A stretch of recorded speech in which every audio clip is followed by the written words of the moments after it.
Hello mister ഉണ്ണാക്കൻ, പറയൂ. എനിക്ക് പേരിഷ്ടം. Hello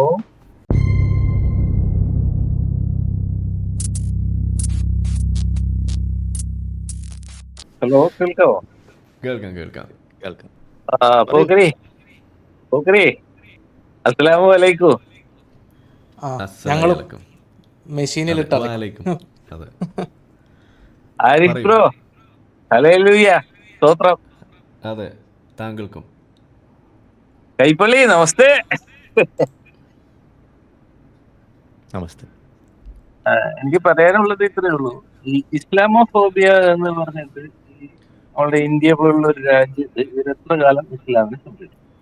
ഇസ്ലാമിനെതിരെ എന്തെങ്കിലും ഒന്ന് പറയുകയാണെങ്കിൽ അത് സംഖ്യയാക്കുക, അല്ലെങ്കിൽ സംഖ്യയുടെ പിന്നെ പൈസ വാങ്ങാൻ വേണ്ടിയിട്ട് അവരെ സപ്പോർട്ട് ചെയ്യാൻ വേണ്ടി പറയാന്നൊക്കെ പറഞ്ഞിട്ട് ഇസ്ലാമിനെ സംരക്ഷിക്കൽ എത്ര കാലം.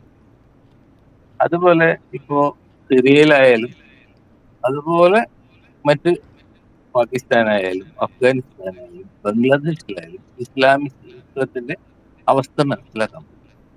രാജ്യഭരണം ഉള്ള ഇസ്ലാം രാജ്യങ്ങളിൽ മാത്രമാണ് സമാധാനമെന്ന് പുറത്തുള്ളവർക്ക് കാണാൻ പറ്റുന്ന ഏക രാജ്യം. ഇനി ഇന്ത്യയിലായാലും ഇവര് ഇസ്ലാമിനെ സംരക്ഷിച്ചു കൊണ്ടുപോയാൽ അവസാനം ഇന്ന് ആരിഫ് ബ്രോന്റെ ഒരു വീഡിയോ കോളിൽ കോയ കോളിങ്ങിൽ കേട്ടതുപോലെ ഈ എന്റെ പേര് പോലെ ഉണ്ണാക്കൻ അസോസിയേഷനിലെ ടീം മൂലം ഇത് കുറെ കൂടി വേഗതയിലാക്കാൻ സാധിക്കും എന്നുള്ളതാണ് എനിക്ക് തോന്നുന്നത്. ഇതാണ് എനിക്ക് പറയാനുള്ളത്. ചോദ്യമായിട്ട് എനിക്കില്ല.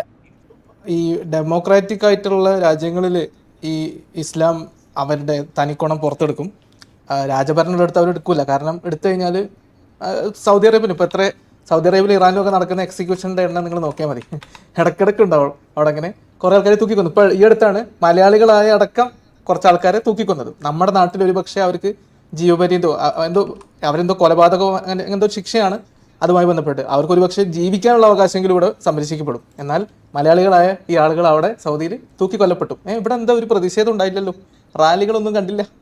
എന്തായിരുന്നു ഇസ്രായേലിനെതിരെ പ്രതിരോധിക്കുന്നവരൊന്നും അവിടെ ഇതുപോലത്തെ നമ്മുടെ സ്വന്തം നാട്ടിൽ തൂക്കിക്കൊല്ലപ്പെടുമ്പോൾ ഒന്നും മിണ്ടുന്നില്ല. ഇവിടെ ഒരു വ്യക്തിക്ക് വേണ്ടി 30 കോടി കണ്ട് പിരിച്ചു എന്നൊക്കെ പറയുന്നുണ്ട്. ഇതേ നാട്ടിലാണ് ഇപ്പോൾ ഈ മലയാളികളടക്കമുള്ള ആൾക്കാർ അവരെ കൊല്ലുന്നു. ഇപ്പോൾ സി അവിടെ ജനാധിപത്യമുള്ള സ്ഥലത്ത് ഈ മതം ഒരു പ്രത്യേക രീതിയിൽ ഇടപെടും. കാരണം അവർക്ക് ജനാധിപത്യത്തിൻ്റെ സൗകര്യങ്ങൾ ഉപയോഗിക്കാം, അതിൽ കുഴപ്പമില്ല. പക്ഷെ അവർ അവിടെ ആധിപത്യം സ്ഥാപിച്ചു കഴിഞ്ഞാൽ, ഇതേപോലെ രാജഭരണമോ ഗോത്രഭരണമോ ഒക്കെ ആയിക്കഴിഞ്ഞാൽ പിന്നെ മറ്റാളുകൾക്കൊന്നും ആ സ്ഥലത്ത് അവർ മുമ്പ് അനുഭവിച്ചിരുന്ന ആ സുഖവും ആ അവകാശങ്ങളും ആ സ്വാതന്ത്ര്യമൊന്നും അനുഭവിക്കാനുള്ള ഒരു അവകാശവും മതം കൽപ്പിച്ചു കൊടുക്കുന്നില്ല. പ്രത്യേകിച്ച് ഈ രാജഭരണം ഇല്ല എന്ന് വിചാരിക്കാം. രാജഭരണം ഇല്ലാത്ത ഇതുപോലത്തെ ആധിപത്യം, പട്ടാളാധിപത്യമോ രാജഭരണമോ ഇല്ലാത്ത മിഡിൽ ഈസ്റ്റിലെ രാജ്യങ്ങൾ നിങ്ങൾ നോക്കുക.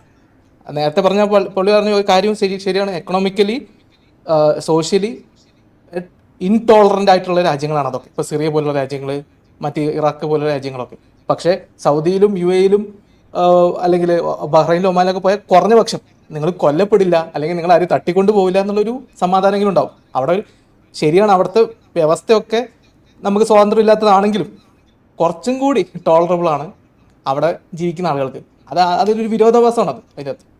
ഓക്കെ ഓക്കെ, സോ ആക്ച്വലി അതൊരു അതൊരു കോൺട്രഡിക്ഷൻ അല്ല. അത് ഈ സോഷ്യൽ ഡെവലപ്മെൻറ്റിൻ്റെ അല്ലെന്നുണ്ടെങ്കിൽ വെൽഫെയർ സിസ്റ്റത്തിൻ്റെ ഇക്കണോമിക് പ്രോസ്പെരിറ്റിയുടെ ഒരു ബൈ പ്രോഡക്റ്റാണ്, അതിൻ്റെ ഒരു കോൺസിക്വൻസാണ്. ഈ വെസ്റ്റേൺ രാജ്യങ്ങളിലിപ്പോൾ ഈ വോക്കായിട്ടുള്ള ആൾക്കാർ, എന്തുകൊണ്ടാണ് നമ്മൾ വോക്കിസത്തിനെ എതിർക്കുന്നതെന്ന് വെച്ചാൽ, വോക്കിസം കാരണമാണ് ട്രംപ് അമേരിക്കയിൽ പോലും എലക്റ്റഡ് ആയത്.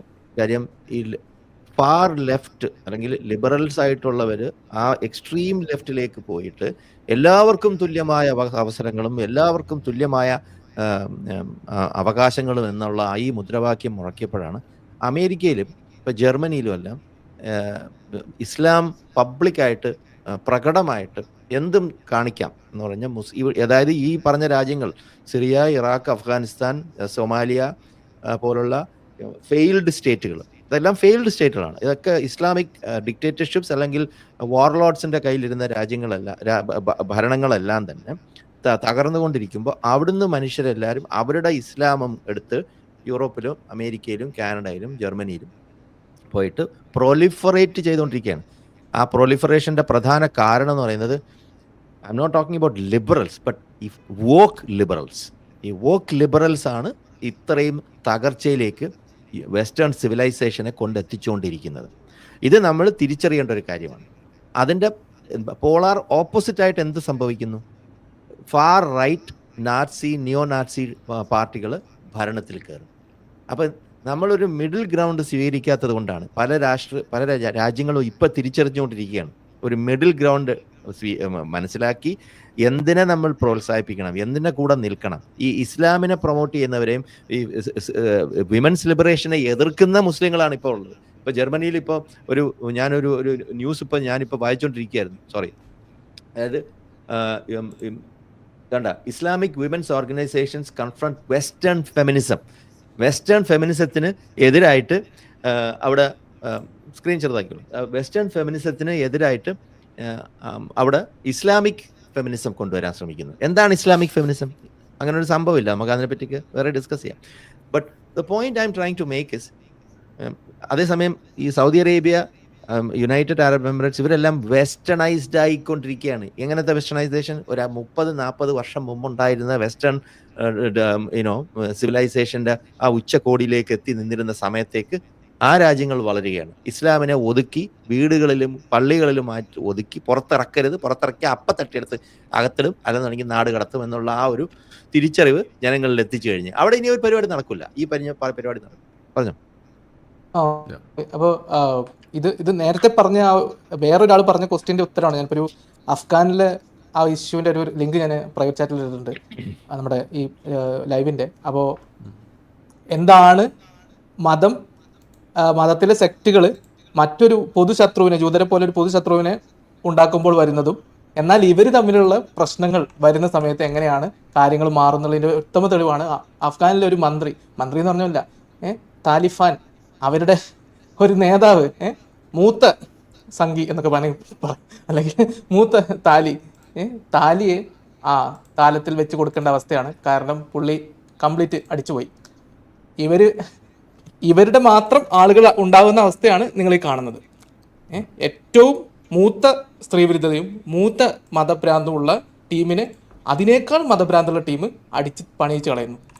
അതാണ് നിങ്ങൾ അഫ്ഗാനിൽ കാണുന്നത്. കഴിഞ്ഞ ദിവസങ്ങളിൽ നടന്ന സംഭവമാണ്. ഡിസംബർ 11 ആണ് നടന്നിട്ടുള്ളത്. എന്താ പറയുക, അവിടുത്തെ ഒരു പ്രധാനപ്പെട്ട ഒരു മന്ത്രി, അവരുടെ ഈ തീവ്രവാദ സംഘടന തിരഞ്ഞെടുത്ത ഒരാളാണ്, അയാളെയാണ് തീർത്തിട്ടുള്ളത്. ഹക്കാനി നെറ്റ്വർക്കിനുമായി ബന്ധമുള്ള അവരുടെ ഒരു കുടുംബക്കാരനാണ്. നമ്മുടെ സിറാജുദ്ദീൻ ഹക്കാനി അതുപോലുള്ള കുറച്ച് ടീമുകളുണ്ടല്ലോ, അവരുടെ കുടുംബത്തിൽപ്പെട്ട ഒരു വ്യക്തിയാണ് കൊല്ലപ്പെട്ടിട്ടുള്ളത്. ഇതാണ് ആ വാർത്ത. ഇതിലൊരു കാര്യം കൂടി ഞാൻ കാണിക്കാം, ഏതാണ്ട് ഇത്രയും പറഞ്ഞുകൊണ്ട്, ഏതായാലും വൈകി. ഇതൊരു വാർത്തയാണ്. Taliban carries out deadly raid on ISIL hideout in Afghanistan. ആരെയാണ് റെയ്ഡ് ചെയ്തത്? ഇതൊക്കെ വാർലോഡ്സ് ആണ്. ഇവർ തമ്മിലുള്ള അത് റിപ്പോർട്ട് ചെയ്തിരിക്കുന്ന ആരാണെന്നും കൂടി നോക്കൂ. അത് അൽ ജസീറയാണ് റിപ്പോർട്ട് ചെയ്തിരിക്കുന്നത്. അതിന്റെ കാര്യം എന്താ? താലിബാന്റെ ഹെഡ് ഓഫീസ് ഇരിക്കുന്നത് ഖത്തറിലാണ്. താലിബാന്റെ ഹെഡ് ഓഫീസ് ഖത്തറിലാണ്. അത് എത്ര പേർക്ക് അറിയാമെന്നറിയില്ല. Taliban killed 6 members of the ISIL armed group ISIS in Afghanistan North Balkh province during an overnight raid, a Taliban spokesperson said on Tuesday. ഇതിൻ്റെ റീസൺ എന്തുകൊണ്ട് ഇവർ തമ്മിൽ അടിയെന്ന് പറഞ്ഞു കഴിഞ്ഞാൽ ഇവിടുത്തെ രസമാണ്. നമ്മൾ പറയാറുണ്ട് ലോകം മുഴുവൻ ഇസ്ലാമിൻ്റെ കീഴിലേക്കൊന്നും വിചാരിച്ചോ, എന്നാൽ ഈ അടി ഇവിടെ സൂചിപ്പിച്ചു തീരില്ല. അങ്ങനെ അഫ്ഗാനിസ്ഥാനിൽ ഇസ്ലാം മാത്രമേ ഉള്ളൂ, പക്ഷേ അവിടെ ഐസിസും താലിബാനും തമ്മിൽ അടിയാണ്. എന്താ അവിടുത്തെ അവരുടെ ആരോപണം? ഐസിസ് പറയുന്നത് താലിബാൻ ഈയിടെയായിട്ട് മതം ലേശം കുറവുണ്ട്, അവർ മതത്തിൽ വെള്ളം ചേർക്കുന്നു എന്നതാണ് ഐസിസിൻ്റെ പ്രശ്നം. അപ്പോൾ താലിബാൻ അവിടുത്തെ ഒഫീഷ്യൽ ബോഡിയായിട്ട് നിൽക്കുന്നുണ്ട്. അവരെന്ത് ചെയ്യും? ഐസിസ് അവിടുത്തെ വിഘടനവാദികളായിട്ട് ചിത്രീകരിച്ച് അവരെ കൊണ്ടുപോയി ഇതുപോലെ വെടിവെച്ചിടുക. ഇതാണ് അവർ ചെയ്യുന്നത്. അപ്പോൾ ഇത് ഇനി താലിബാൻ മാത്രമായെന്ന് വിചാരിക്കുക, ഐസിസ് മുഴുവൻ ഇല്ലാതെ. അപ്പോൾ താലിബാൻ അകത്തുനിന്ന് വേറെ വിഭാഗം വരും, എന്നിട്ട് വീണ്ടും അവർ തമ്മിൽ അടിയാവും. ഇതാണ് സംഭവിക്കാൻ പോകുന്നത്. സിറിയയിൽ സംഭവിക്കാൻ പോകുന്ന അതാണ്. ഇപ്പം നമ്മൾ കണ്ടു, അവിടെ ഈ HTS എന്ന് പറയുന്ന ആൾ വരുന്നു, വലിയ ആനാചാന എന്നൊക്കെ പറയുന്നുണ്ട്. അടുത്തത് ഉണ്ടാവാൻ പോകുന്നത് അവർ കഷ്ണമാവും. ഇത് തന്നെയാണ് ഗാസയിൽ സംഭവിച്ചത്, ഇത് തന്നെയാണ് വെസ്റ്റ് ബാങ്കിൽ സംഭവിച്ചത്. 50-50ലധികം സംഘടനകളാണ് ഈ ഗാസയിൽ മാത്രമുള്ളത്. ഇവരെല്ലാവരും പരസ്പരം അടിയാണ്. നമ്മളെ ഈ ഒക്ടോബർ 7-ന് ഈ പ്രശ്നം ഉണ്ടാക്കാൻ വേണ്ടി പോയ കൂട്ടത്തിൽ ഹമാസ് മാത്രമല്ല, ഇവരെല്ലാവരും പോയിട്ടുണ്ട്.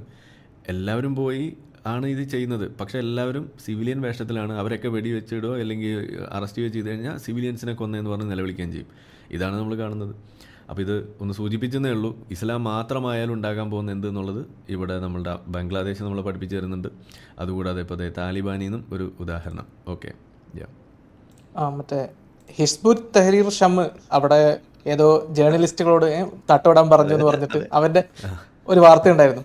ഒപ്പം ഈ താലിബാനിൽ ഒരു ഇഷ്യൂ വന്നിട്ടുണ്ട്. അതെ, ആംഗ്ലമാർ. അപ്പോൾ അവര് ഇങ്ങനത്തെ ആംഗ്ലമാര് കമന്റ് അടിക്കുന്നുണ്ടെന്ന് ഇപ്പൊ ഞാൻ DW ഇതിൽ വന്നിരുന്നു. അത് ഈ STSന്റെ, പക്ഷെ STSന്റെ മറ്റാള് നേതാവ് പറഞ്ഞ് ഇങ്ങനെ ആരെങ്കിലും അനുസരിക്കാത്ത, അതായത് നമ്മൾ പറയുന്ന പൊതു ഡോക്ടറിന് പുറത്ത് പോകുന്ന ടീമുകളുണ്ടെങ്കിൽ നിങ്ങളെ കൃത്യമായി ശിക്ഷിക്കും എന്നൊക്കെ പറഞ്ഞിട്ടുണ്ട്. ഇതേപോലെ താലിബാനിൽ ഇപ്പോൾ ഒരു സംഭവം വന്നിട്ടുണ്ട്. 6 വയസ്സ് കഴിഞ്ഞാൽ സ്കൂൾ പഠനം, അല്ലെങ്കിൽ 6ാം ക്ലാസ് കഴിഞ്ഞാലുള്ള സ്കൂൾ പഠനം പെൺകുട്ടികൾ ആയിക്കോട്ടെ എന്ന് പറയുന്നൊരു മിനിസ്റ്റർ ഇവരുടെ കൂട്ടത്തിലുണ്ട്. അവരും മറ്റു കൂട്ടരും തമ്മിൽ ഇപ്പോൾ തർക്കത്തിൽ വന്നിട്ടുണ്ട്. അപ്പോൾ നമ്മൾ ഇറാനിലും ഇത് കണ്ടതാണ്. ഇറാനിൽ ഈ പെഷസ്ക്യാൻ വരുന്ന സമയത്ത് പുള്ളി മോഡറേറ്റാന്ന് പറഞ്ഞിരുന്നു. പുള്ളി പറഞ്ഞത് ഈ ഹിജാബിന് നമ്മൾ ഓവറായിട്ടൊന്നും ഇങ്ങനെ അടിച്ചമർത്തണ്ട, അതാണ് ഇത്രയും പ്രതികരണം ഉണ്ടാകുന്നത്. ഈ പിള്ളേരൊക്കെ വന്നിട്ട് ഹിജാബ് എടുത്ത് ഊരി എറിയുന്ന അവസ്ഥ അതുകൊണ്ടാണെന്ന് പറഞ്ഞിട്ട്. അപ്പോൾ ഇവർക്കിടയിൽ തന്നെ പ്രശ്നം എന്താണെന്ന് വെച്ച് കഴിഞ്ഞാൽ ഈ മോഡറേറ്റ്സ് അല്ല വിജയിക്കുന്നത്.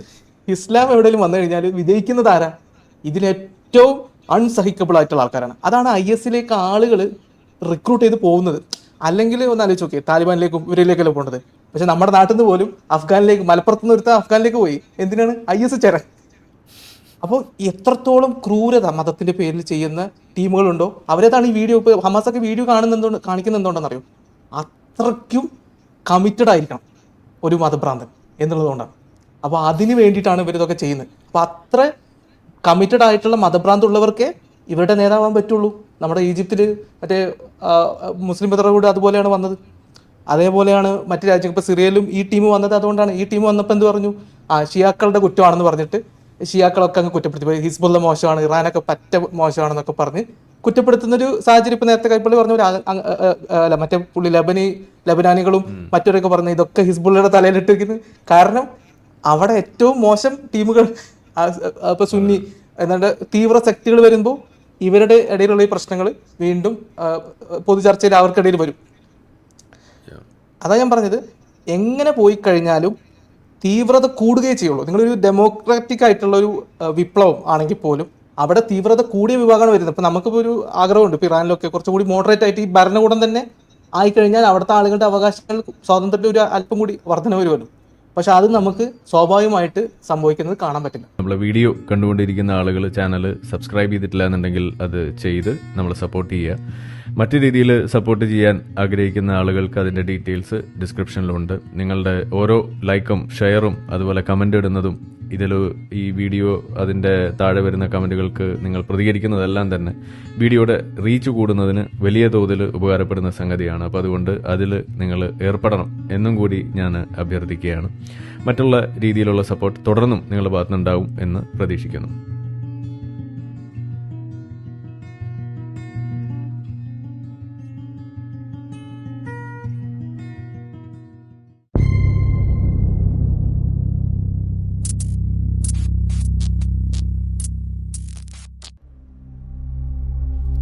Dingahu Akbar, Dingahu Akbar, Dingahu Akbar, Dingahu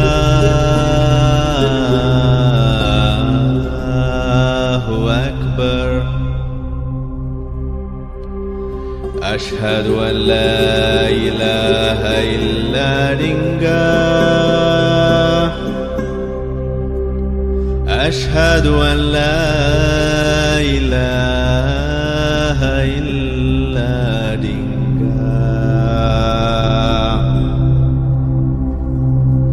Ashhadu anna mitu moyal rasulu Dingah. Ashhadu anna mitu moyal rasulu Dingah.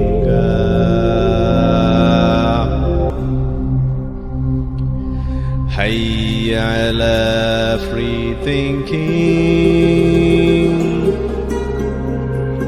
Hayya ala free thinking. Hayya ala scientific temper. Hayya ala scientific temper.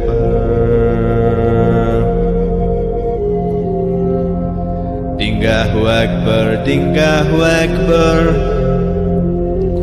La